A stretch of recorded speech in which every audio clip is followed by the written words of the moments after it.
Good morning, students.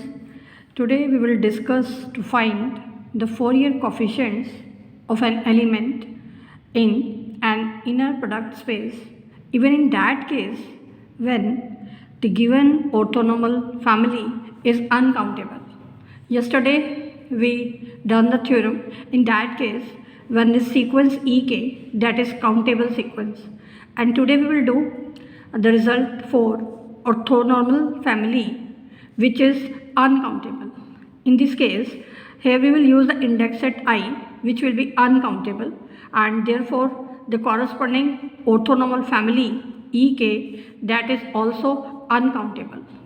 In this case also, we can form the Fourier coefficients of an element X belonging to the space X, where K belongs to the index set I. So here is a lemma which is named as Fourier coefficients, which states that if we have inner product space X and any X belonging to this space, we can have at most countably many non-zero Fourier coefficients which are given by the inner product of X with EK. With respect to the orthonormal family EK, where K belongs to the index set I, here the set I is uncountable.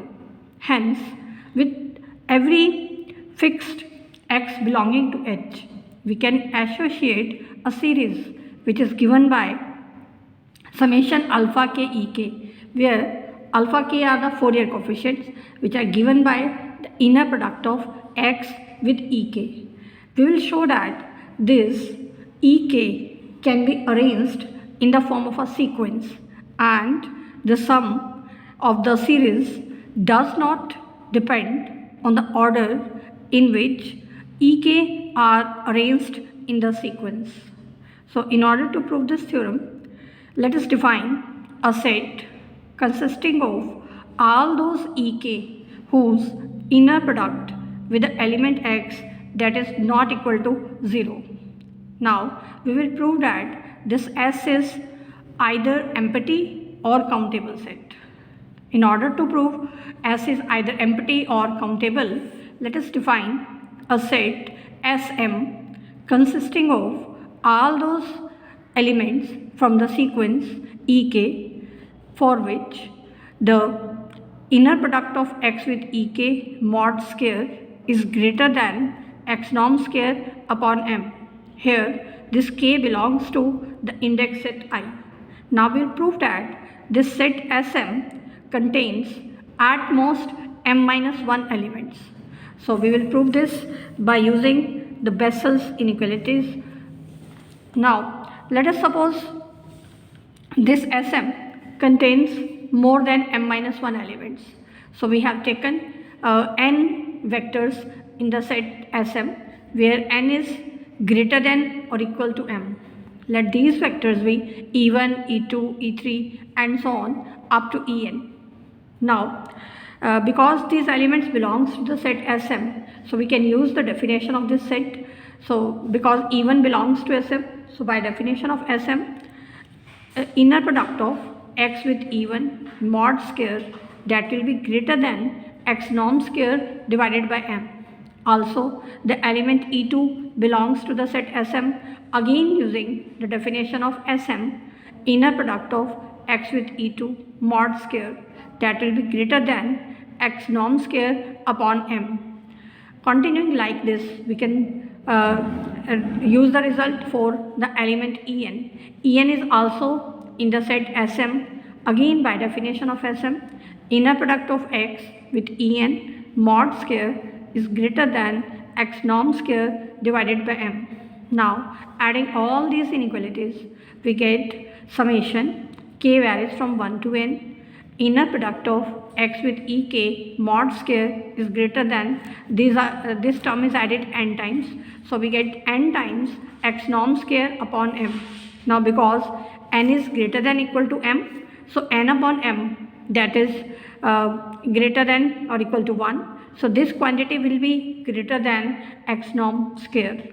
But this gives us a contradiction to Bessel's inequality, because by Bessel's inequality we have summation inner product of x with ek mod square is less than or equal to x norm square.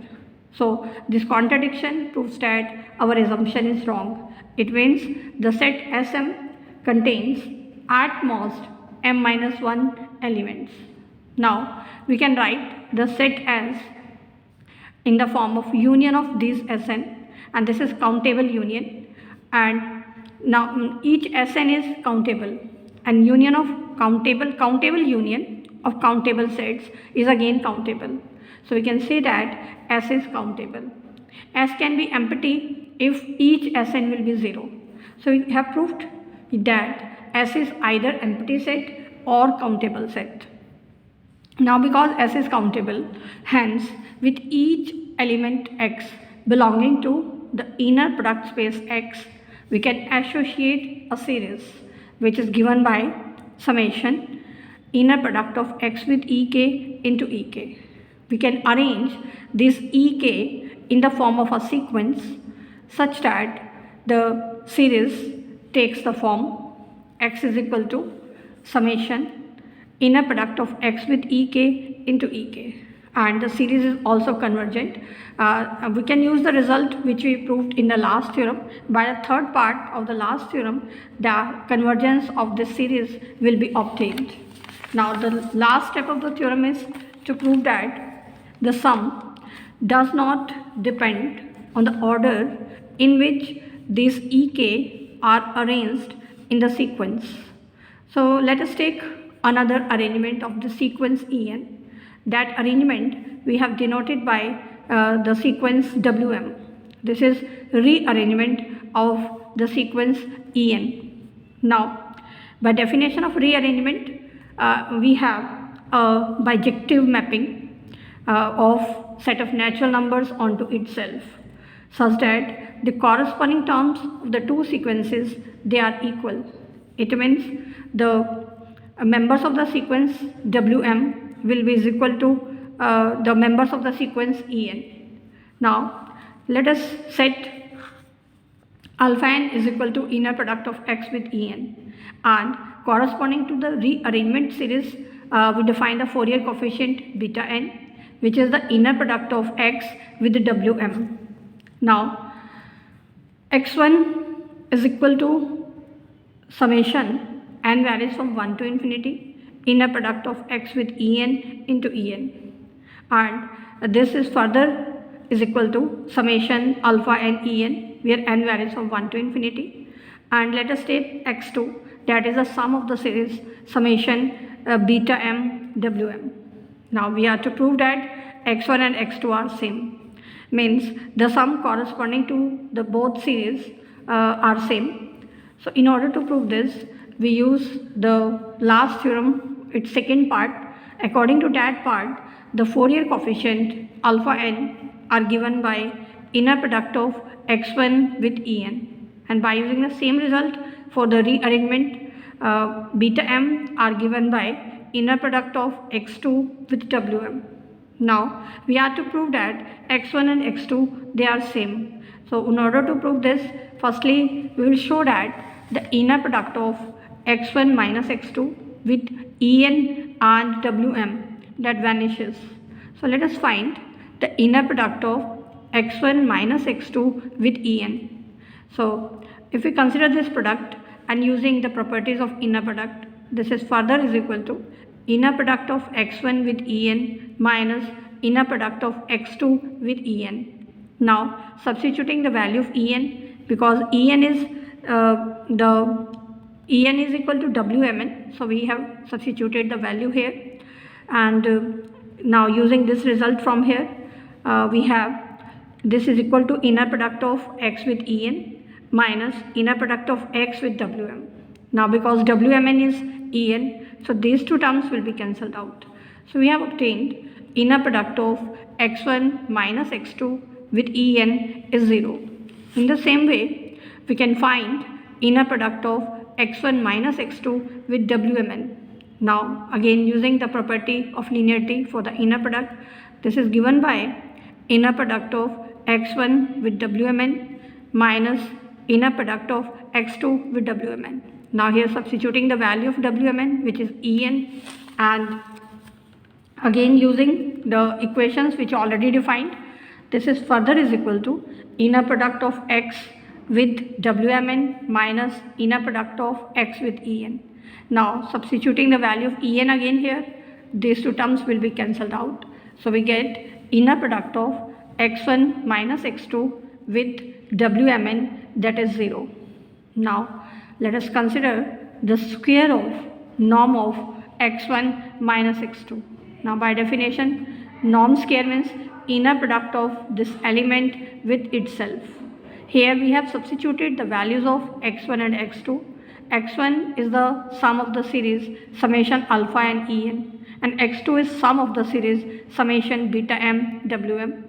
Now here using the properties of inner product again, this will be further is equal to, here from the second argument we are taking the scalars outside, so that will become conjugate.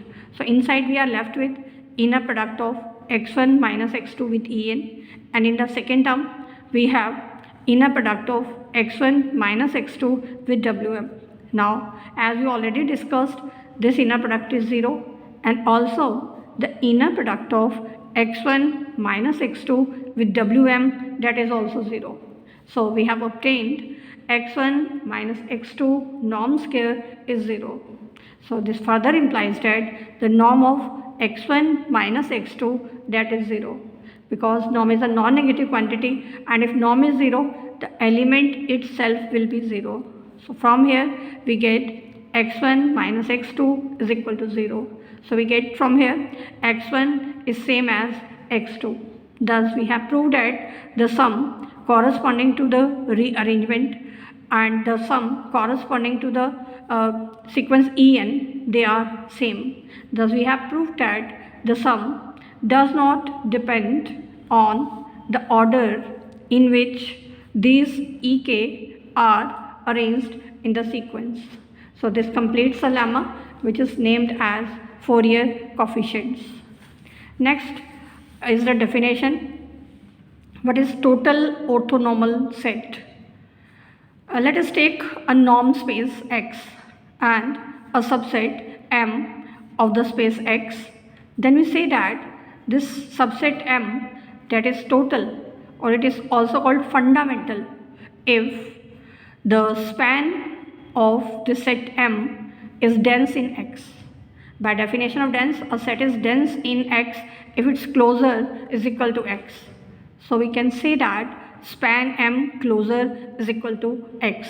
Here we will denote span M by using this notation, close brackets including M. So we will use this notation for span M. So we can say that span M closure is equal to X. So this is the condition for the subset M to be total. Now if we have orthonormal sequence or orthonormal family in an inner product space which is total, then it is called total orthonormal set, or we can say total orthonormal family.